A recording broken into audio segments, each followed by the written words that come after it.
여러분 모두에게 하나님의 크신 은혜가 늘 함께하기를 진심으로 기원합니다. 요즘 세상이 돌아가는 모습을 보면 마음이 편하지를 않으시죠, 그죠? 대부분 다 마음이 누구나 할 것 없이 좀 불편한 그런 생각이 드실 수 있다라고 생각이 됩니다.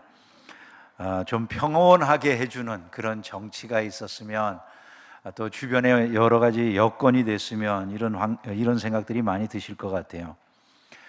오늘 말씀이 이런 시대를 살고 있는 우리들에게 그리스도인들은 어떤 생각과 마음으로 살아야 될까라고 하는 것을 조금 생각해 보게 하는 그런 시간이 되기를 바랍니다.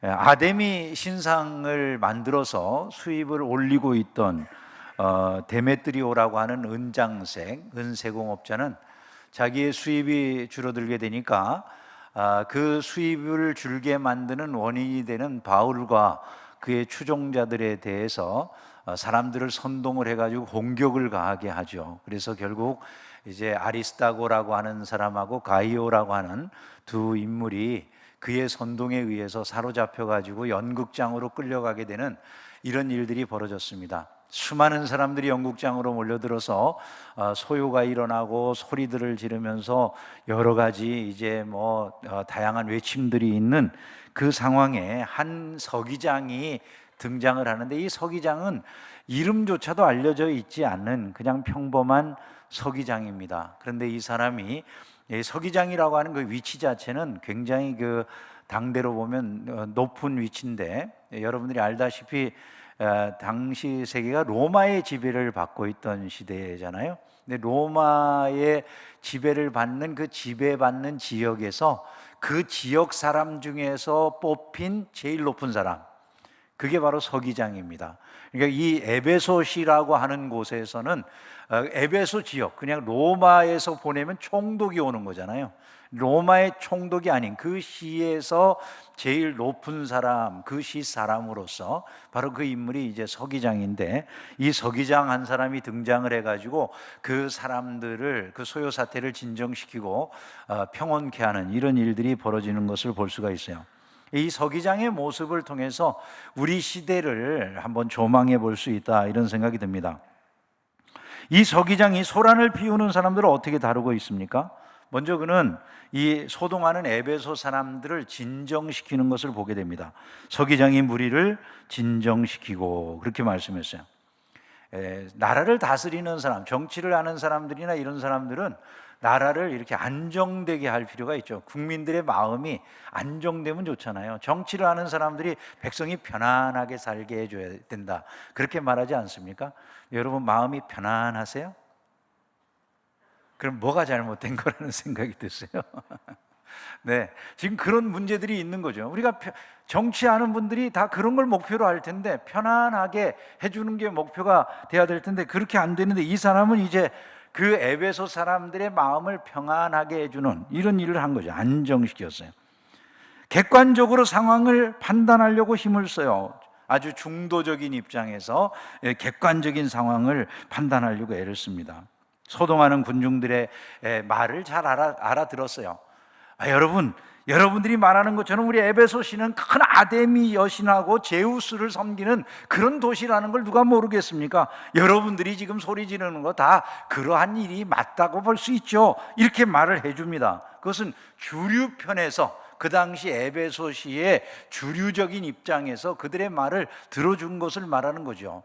그런데 당시 이 서기장이 바울의 일을 몰랐을 리가 없다라고 하는 걸 우리가 금방 알 수 있는 것은 19장 앞부분에 보면 바울이 에베소에서 와가지고 한 일들이 기록이 되어 있거든요. 바울이 에베소에 와가지고 두란노라고 하는 데서 2년을 가르쳤는데, 그곳에 헬라인들이나 또한 아시아 많은 사람들, 유대인들도 다 와서 그 바울의 말을 듣고 경청하는 일들이 있었다, 이렇게 말씀을 하고 있고, 바울을 통해서 어마어마한 이사와 기적이 일어나서 사람들이 바울의 기적을 보고 놀래가지고 바울의 앞치마 같은 것까지도 가져가서 다른 병든 사람들에게 올려놓으면 낫는 이런 이사와 기적이 일어나고 있었다라고 말씀을 하고 있다는 것입니다. 뿐만 아니라 뭐 마술을 행하는 자들이라든지 이런 사람들까지 변화를 받아가지고 이 에베소시의 한 중앙에다가 이제 은 5만에 해당되는 그런 어마어마한 마술 서적 같은 것을 불태우는 일이 있었다는 거예요. 은 5만이라고 하면 어느 정도나 될까 이런 생각이 되는데, 그건 아마 당대로 보면 학자들에 의하면 아마 그 당시 헬라 단위로 하면 드라크마, 로마 단위로 하면은 데나리온에 해당되는 이러한 그 단위였을 것이다라고 생각을 해요. 근데 1데나리온 하면 여러분 들어보신 적이 있죠? 한 데나리온이 어느 정도 분량입니까? 노동자의 하루 품삯에 해당되는 거예요. 그러면 5만 데나리온, 은 5만이라고 하는 건 5만 데나리온에 해당되는 거잖아요, 그죠? 그럼 여러분 얼마나 많은 것을 책을 불태웠다는 얘기입니까? 그러니까 도심 한가운데서 마술을 하고 그러던 사람들이 자기네들 이거 다 필요 없다고 전부 그런 책들을 내놓고 싹 불질러 버렸다는 거예요. 무슨 분서갱유 하듯이 그렇게 싹 불태웠다는 얘기가 되니까 그 도시 안에 소문이 날까요, 안 날까요?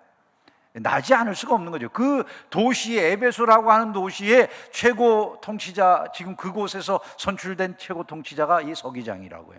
그럼 자기 도시에서 지금 비주류지만 바울로 인해서 일어나고 있는 변화에 대해서 이 사람이 알고 있었을 것이면 충분히 짐작할 수 있는 일이 되는 것이죠. 그러한 일들이 벌어지고 있었는데, 지금 그 비주류라고 말할 수 있는 이 바울의 편에 있는 사람들 두 사람이 이 소유하는 군중들에게 잡혀가 가지고 지금 연극장 한가운데 있게 됐다는 걸 알고 이 사람이 왔다는 거죠. 그런데 이 사람이 한편에 더 많은 군중이고 주류라고 말해질 수 있는 그 에베소 사람들의 이야기만 듣는 게 아니라 아데미의 그 소리를 지르고 있는, 신의 이름을 부르고 있는 이 사람들의 이야기만 듣는 게 아니라 비주류고 당시에는 소수라고 말해질 수도 있는, 지금 보면은 이 많은 군중에 의해서 탄압을 받고 있는 그들을 위해서도 이 사람이 중립적인 발언을 해준다는 거예요. 너희들이 가만히 있어서 무엇이든지 경솔이 아니하여야 하리라, 이렇게 말을 하면서 이 행동에 있어서 매우 주의해야 될 것을 경고하고 있다는 거예요. 매우 중요한 일이죠. 통치자들이 이런 중립적인 생각, 이런 것들을 할 수 있다라고 하는 건 매우 중요하다, 그런 생각을 우리가 할 수 있는 것이죠. 우리 시대의 통치자들이 이런 생각을 가져야 된다고 생각이 되고, 그럼 많은 문제들이 해결될 수 있다라고 여겨질 때가 많습니다. 또한 이 서기장은 무엇보다도 법의 올바른 집행에 관심을 가지고 있었어요. 법률이 올바르게 집행돼야 된다는 거예요. 신전의 물건을 도둑질하지도 아니하였고 우리 여신을 비방하지도 아니한 이 사람들을 너희가 붙잡았으니, 이 말이 뭐냐면 당대에 이 사람들을 그렇게 금방 법률에 어떤 그 해당되는 죄로 잡아왔다면 이 두 가지가 문제가 됐어야 된다는 거예요. 하나는 뭐가 문제가 돼야 되는 거죠? 신전의 물건을 이 사람들이 도둑질을 했다. 그럼 지금 여러분들이 잡아와도 된다는 거죠. 아니면 이 우리 여신을 모독을 했다. 그러면 이 사람 당장에 잡아들일 수 있다는 거예요. 당대 법으로는 그럴 수 있다는 거죠. 그런데 이 사람들은 그런 일이 없지 않느냐? 그리고 만약에 이 사람들에게 그런 것이 없는데 내가 혹시라도 너희들이 지금 고소할 일에 대해서 잘 모르는 게 있다고 하면 데메트리와 그와 함께 있는 직공들이 고발할 게 있으면 그거는 법정에다 고발을 하라는 거예요. 재판 날도 있고 총독들도 있으니까 피차 고발하면 된다. 법적으로 해결하려고 해야지 왜 이렇게 소요하고 난리들을 치느냐, 이런 얘기인 것이죠. 만약 그 외에도 또 더 부족한 것이 있다면 민회에다가 알려서 민회에서 이거를 갖다가 법적으로 잘 하나하나 다루어야 된다라고 하는 그런 말들을 하고 있다는 거예요. 여러분, 참 이 사람이 굉장히 지혜롭게 모든 것을 이야기하고 있는 것을 알 수 있죠. 우리 사회가 제일 안타까운 지금 상황, 우리 사회가 제일 불안정하게 느껴지는 상황이 뭐냐면 정치적으로 하도 나눠져 계시다 보니까 뭐 진보 보수 이런 게 너무 나눠져 있다 보니까 상대방의 결정은 법적으로 얘기가 돼도 전혀 인정을 안 하는 분위기가 우리 사회에 깊이 자리해 가고 있다는 거예요. 이게 굉장히 큰 문제인 것이죠. 적어도 함께 공감할 수 있는 법적인 이런 문제들의 해결이 법적으로는 받아들여질 수 있는 것이 돼야 되는데, 법을 서로 믿지 못하게 되면 그다음부터 소요 사태밖에 없는 거죠. 데모하고 힘을 가지고 서로 세력 다툼을 할 수밖에 없는 이런 문제가 생기지 않겠습니까? 근데 지금 우리 사회가 딱 그런 모습으로 지금 들어가기 직전인 것 같아요. 이 사람은 그 법의 집행이 매우 중요하다, 이것을 아는 거죠. 그는 불법한 일에 대한 경고를 잊지 않았어요. 오늘 아무 까닭도 없는 이 일에 우리가 소요 사건으로 책망받을 위험이 있고, 우리는 이 불법 집회에 관하여 보고할 자료가 없다. 이건 불법이라는 거예요. 불법이니까 이렇게 하면 안 됩니다. 법으로 돌아가야 됩니다. 이런 얘기죠. 우리 사회가 안정되려면 제일 중요한 게 법이 작동을 해야 되는데, 법이라고 하는 걸 다 무시하는 사회가 되어가는 것은 우리 사회가 굉장히 지금 위험한 사회로 들어가기 직전이라는 것을 우리에게 말해주고 있는 거예요. 나중에는 우리의 안전을 서로가 지키지 못할지도 몰라요. 이 소요 사건으로 인해 책망받을 위험이 있다라고 하는 것은 에칼레오라고 되어 있는데, 이 표현은 뭐냐면 고소하다라고 하는 표현이에요. 그래서 고소당할 위험이 있다, 이런 뜻입니다. 우리가 도리어 고소당할 위험이 있다. 그 경고가 효과로 나타나가지고 사람들이 뿔뿔이 흩어져가지고 그 모임이 해산되게 되었다, 이렇게 성경이 말합니다. 그리고 에베소 도성 안에 평화가 찾아왔다는 것이죠.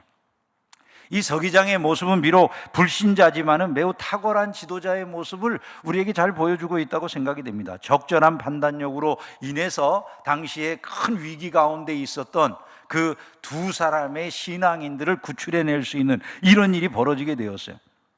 흥미로운 것은 20장 3절부터 5절 말씀에 보면 이런 말씀이 나오거든요. 거기 석 달 동안 있다가 배 타고 수리아로 가고자 할 때 바울이 거기에 석 달을 더 머물다가 수리아 안디옥 지역으로 가려고 이렇게 생각을 했어요. 근데 유대인들이 바울을 해치려고 공모하고 있다는 사실을 바울이 알게 됩니다. 그래서 아시아 지역으로 가려고 하던 발걸음을 마게도냐로, 그 유럽으로 향해서 유럽을 들려서 다시 아시아로 가기로 이렇게 생각하고, 지금 자기를 해치려고 지키고 있는 그 무리들로부터 반대 방향으로 바울이 가게 되었다는 거예요. 근데 그때 동행한 사람들에 대한 이름이 나와 있어요. 아시아까지 함께 가는 자는 베레아 사람 브로의 아들 소바도와 데살로니가 사람 아리스다고와, 이게 잡혀갔던 사람이잖아요, 그죠? 아리스다고와, 그리고 또 세군도와 데벳 사람 가이오와, 이 가이오도 잡혀갔던 사람이잖아요. 즉 이렇게 복음을 위해서 애를 쓰다가 잡혀갔던 이분들이 그 석 달 동안 다 자유를 얻어가지고 노임을 받은 이런 상황 속에 있게 된 이 모든 것의 가장 큰 공헌은 누구에게 있다고 봐야 됩니까? 바른 통치를 펼쳤던 그 서기장에게 있는 것이다, 이렇게 말할 수가 있지 않냐는 거예요. 이들의 이름을 여기서 볼 수 있다는 건 얼마나 감사할 일일까. 그 당대 성도들에게 입장에서 본다면 말이죠. 그 위기 가운데 처해 있던 성도들이 노임을 받아가지고 돌아오게 되었으니까 얼마나 가슴을 쓰려내렸겠어요. 이 서기장이라고 하는 사람이 그렇게 중도적인 입장에서 바르게 상황 판단을 했다는 것에 대한 진실로 감사한 마음들이 그 마음속에 있었을 거라는 것이죠. 그래서 우리가 이 시대를 살아가면서도 항상 이런 생각이 있어야 돼요. 시대마다 지혜로운 리더십이 등장해야 그 시대가 복을 누릴 수 있다는 거예요. 지혜로운 리더십이 나타나야 된다. 저는 우리 시대에도 이 서기장과 같은 좀 지혜로운 리더십이 있어야 된다, 이렇게 생각을 합니다. 사실 이것은 하나님의, 어떻게 보면은 당신의 백성들을 지키시기 위한 하나님의 일반 은총의 세계 속에 베푸시는 역사라, 이렇게 말할 수도 있다고 여겨져요. 그죠? 불신의 세상에도 하나님의 일반 은총은 임하고 있는 것이니까 그 중에 하나가 좋은 정치다, 이렇게 말할 수 있는 거죠. 우리 시대에도 정치를 하거나 국가의 리더십을 가지고 국민을 대신해서 일하는 많은 분들이 계신데, 이분들에게 이 서기장과 같은 지혜가 임하기를 진심으로 소망합니다. 믿지 않는 분들이라 할지라도 이러한 그 일반 은총의 영역 속에서 받아 누리는 이런 지혜를 가지고 국민들을 위해서 봉사하고자 하는 리더십들이 있게 되면 그 나라가 평안하다, 그 말이죠. 뭐 꼭 믿음의 사람들로만 되는 게 아니라 안 믿는 사람들도 얼마든지 그런 평안을 가져다 주더라는 거예요. 이 사람의 리더십을 좀 정리해보면 이렇다고 생각이 됩니다. 선동하고 대립하게 하는 것보다는 화합하고 평안하게 하기를 힘쓰는 리더십이라는 거예요. 네? 선동하고 대립하게 하는 리더십이 아니라 화합하게 하고 서로 하나 되게, 평안하게 하기를 힘쓰는 리더십. 우리 사회의 지금 모습들은 전부 정치하시는 분들이 우리의 마음을 평안하게 못하는 이유 중에 하나가 뭘까? 저는 요즘 이런 것 때문인가? 이런 생각이 들기도 해요. 중립적이고 동시에 공정한 리더십을 이 사람이 보여주고 있어요. 그죠? 중립적이지 못하고 공정하지 못하다라고 생각되는 리더십에 대해서 사람들이 별로 좋게 생각 안 할 것입니다. 분쟁을 가라앉히려고 하면 중립적이면서도 공정해 보이는 리더십이 실현돼야 된다, 이런 얘기인 것이. 또한 선동적인 다수의 소리에만 귀를 기울이는 게 아니라 법적인 양심의 소리에 귀를 기울이는 리더십이 돼야 된다는 거예요. 여러분, 이 서기장의 입장에서 보면은 다수가, 주류가 막 그 소리 지르고 함께하는 그런 데서 자기 인기를, 정치적으로 인기를 끌 수 있는 뭐 이런 일이 있을 수도 있잖아요. 근데 그게 아니라 소수의 무리라 할지라도 이 사람들에게 법적으로 이 사람들이 어떤 피해를 보고 있느냐, 이런 걸 판단하면서 그렇게 법적으로 모든 것을 하려고 하다 보니까 그 상황 속에서 바른 판단을 내릴 수가 있는 이런 모습이 나오더라는 것이죠. 또한 이 사람은 자기의 통치 아래서 도시에 억울한 사람이 없게 만들려고 했기 때문에 이들을 보호한 것이죠.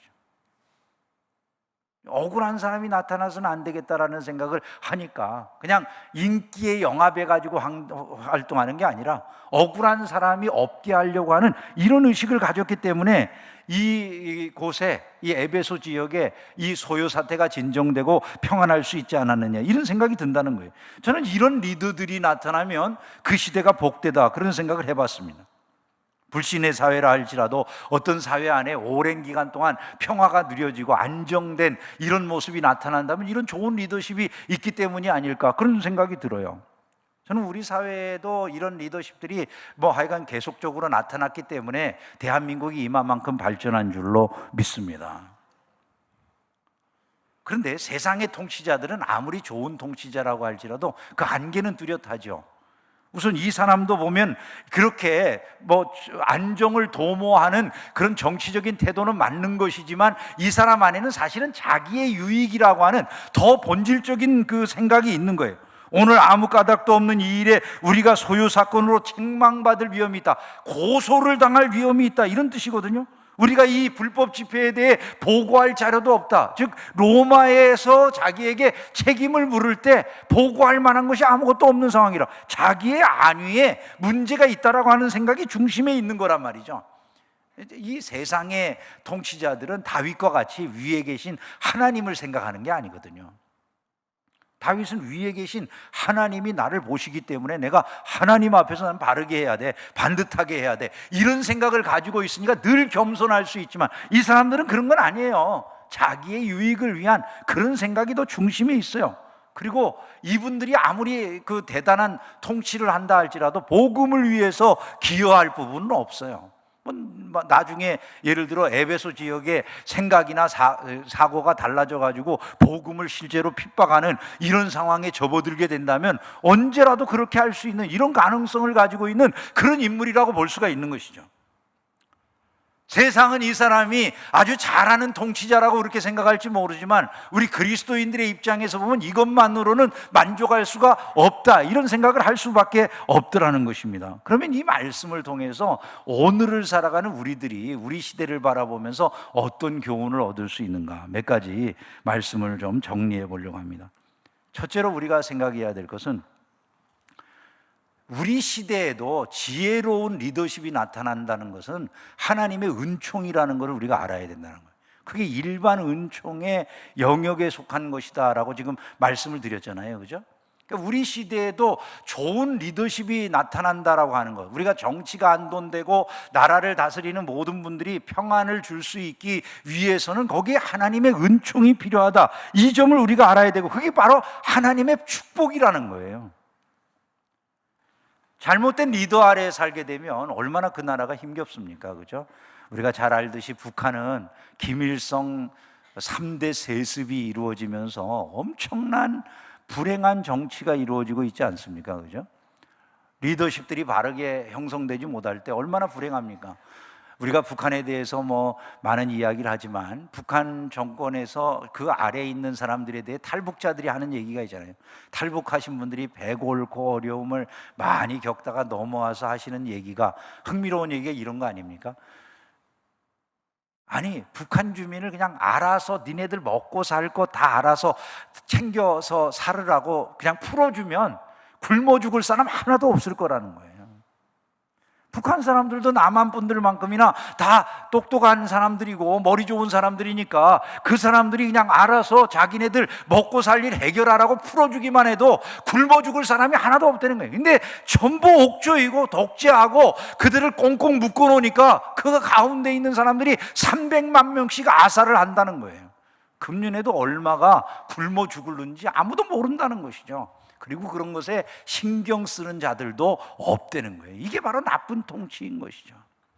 리더십이 잘못되게 되면 얼마나 극한 어려움을 당하게 되는가를 우리가 볼 수 있게 되는 것입니다. 쥐꼬리만한 돈과 양식을 제공해 주면서 수령님의 은덕이라고 그러는데, 사실은 북한 사람들 노동력을 지네들이 다 공짜로 사용해 먹으면서 주는 것에 불과하잖아요. 그죠? 중국이라고 하는 지금 사회가 한때 중국이 잘 나갔었잖아요.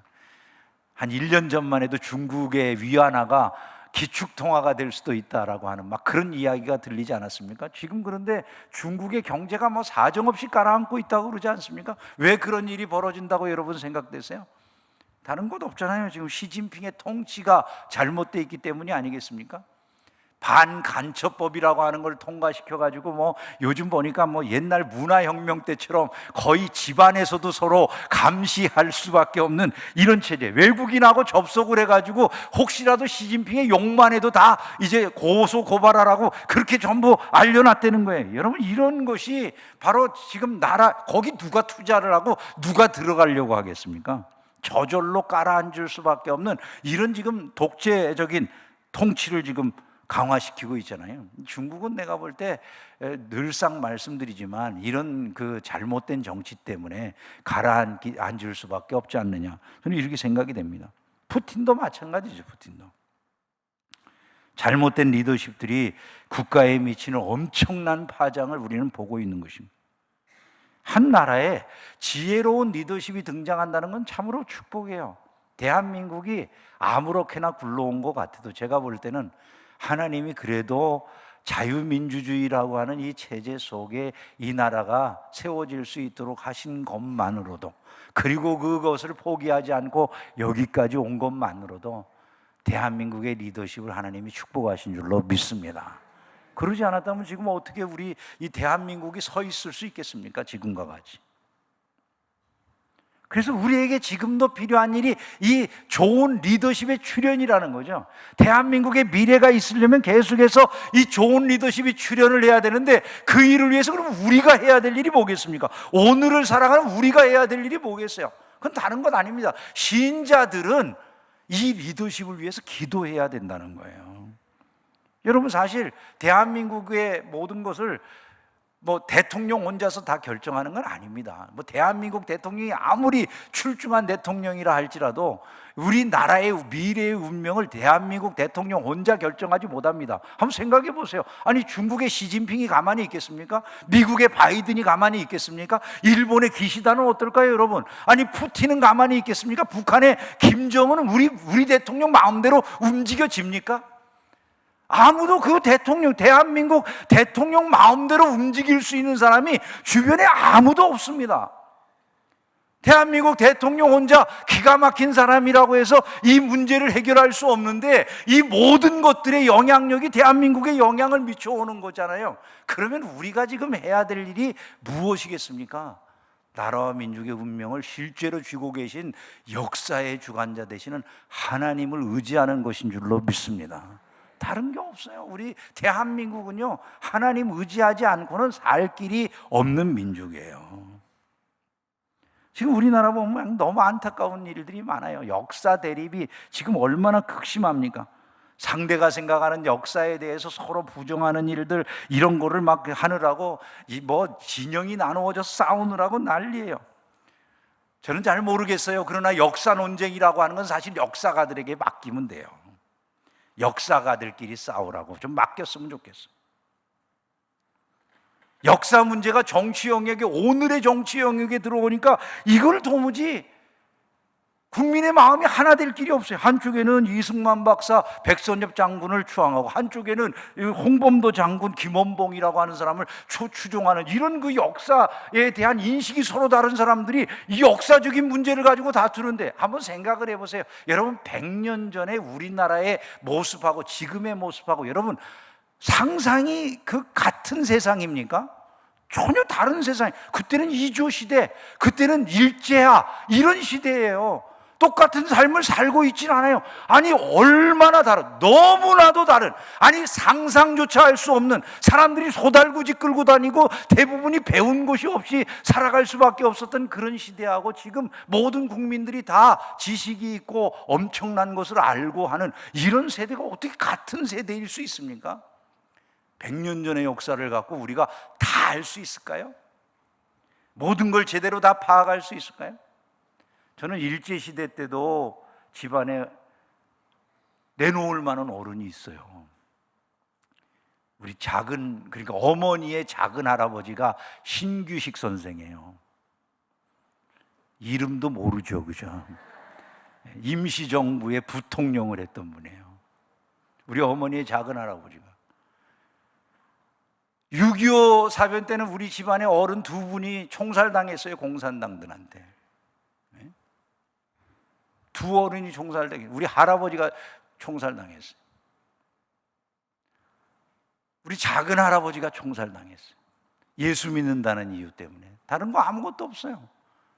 예수 믿는다는 이유 때문에, 지주라는 이유 때문에 끌려가서 총살당했어요. 저는 일제하의 문제하고 지금 6.25 사변 이후의 문제를 가지고 우리가 계속 역사 논쟁을 하고 있는데, 이 문제는 해결될 방법이 없어요. 이걸 정치권에서 싸우는 한 해결될 길이 없다고 저는 생각이 돼요. 이 문제를 해결할 수 있는 길은 하나밖에 없어요, 여러분. 용서와 화해예요, 사실은요. 대한민국은 용서하고 화해하고, 역사 문제는 역사가들에게 맡기고, 지금은 지금의 눈으로 미래를 바라보는 이런 사람들이 일어나야 돼요. 그런데 아무도 그걸 할 수가 없어요. 누구만 할 수 있을 것 같으세요? 여러분, 모든 막힌 담을 넘는 유일한 힘은요, 사랑이에요. 갇혀있는 사람들의 마음, 그 마음이 열려서 이것을 넘어갈 수 있는 길은 다른 거 아무것도 없어요. 사랑이에요. 그 사랑을 실천할 수 있는 사람들이 누구입니까? 그리스도인밖에 없는 것입니다. 사람들은 대립하고, 정치는 대립하고 싸워도, 그리스도인들은 사랑으로 서로 하나가 되기 위한 길을 모색하고 찾는 이런 일들이 이루어져야 된다. 근데 오늘날은 기독교인들조차도 이런 것들로 싸우고 대립하는 이런 일들이 일반이에요. 교회에서 목사가 설교를 해도 그냥 중간에 막 나가버리는 사람들도 있어요. 얼마나 성질들이 참말로. 목사의 설교 정도도 들을 수 없으면요, 남의 말은 아예 안 듣는다는 얘기예요. 내가 볼 때 확증 편향에 사로잡힌 거예요, 그게. 잘 생각을 해보세요, 여러분. 우리 안에 정말 그리스도의 정신이 있습니까? 그것이 우리 나라를 살릴 수 있는 길이라는 것을 잊지 않기를 주님의 이름으로 축원합니다. 그래서 마지막으로 하나 더 말씀을 드릴 것은, 우리가 궁극적으로 소망해야 되는 이 리더십이라고 하는 것은 그냥 단순하게 이 서기장의 리더십에 머무는 것이 아니라 더 넘어가서 복음의 길을 보호하고 확장시키는 리더십이어야 된다는 거예요. 그것을 우리가 위해서 기도하고 소망을 가져야 된다는 것이죠. 정말 좋은 리더십이라고 하는 것은 바로 이거예요. 백범 김구 선생의 말을 우리가 알잖아요, 그죠? 경찰서 10개를 세우는 것보다 교회 하나를 더 세우는 것이 훨씬 유익하다라고 하는 그런 생각을 그분이 가지고 있었어요. 왜냐하면 그것이 바로 민족의 미래를 여는 거라고 그분이 생각했기 때문이에요. 기독교의 정신은 오늘날도 우리 사회 속에 가장 궁극적인 해답이 될 수 있는 유일한 거예요. 성도의 삶에 이런 확신이 없다면 무엇을 가지고 성도가 이 세상을 오히려 초월해서 세상을 리드하는 그런 삶을 살 것입니까? 안타까운 것은 성도들조차도 막 세상의 여러 가지 이 이념이라든지 이런 것에 휘둘리면서 우리가 정작 서 있는 가장 중요한 리더십을 빼앗길 때가 있지 않느냐, 이런 생각을 할 수 있어야 되는, 주께서 지혜로운 리더십을 통해 이 땅을 치유시키시고 변화시켜 주시는 은혜를 베푸시기를 진심으로 소망합니다. 지금은 일어나 기도할 때입니다. 여러분, 이것을 잊지 마세요. 우리 좌우에 계신 분들이랑 그렇게 한번 서로를 격려하면 좋겠습니다. 지금은 일어나 기도할 때입니다. 서로 함께 권면합시다. 그러니까 금요일 기도에 많이 나오셔야 돼요. 할렐루야. 금요일 기도에 많이 나오셔야 돼요. 아니, 교회에서 이렇게 기도회를 한다고 몇 주 하지도 않는데, 겨우 5주밖에 안 되는데 벌써 3주가 지나가지, 금방금방 다 지나가 버리는데, 함께 모여서 기도하는 일에 열심히 있는 성도들이 다 되시고, 또 어머니 기도회 계속해서 이제 기도회들이 모이고 하는데, 우리는 그것이 중요한 것이죠. 왜? 역사의 주관자가 하나님이시니까. 이 사실을 알고 주님 앞에 기도하는 가운데 우리 민족을 여기까지 세계사의 유례가 없는 번성함과 은혜를 베푸신 주님께서 지금 많은 것들이 어렵다고 하지만 주께서 오히려 이것을 기회로 바꾸어 주시면 이제까지도 빛나는 나라지만 앞날에 더 찬란하게 빛나는 새 길이 열려질 줄로 믿습니다. 그런 은혜의 문을 여시기를 진심으로 소망합니다.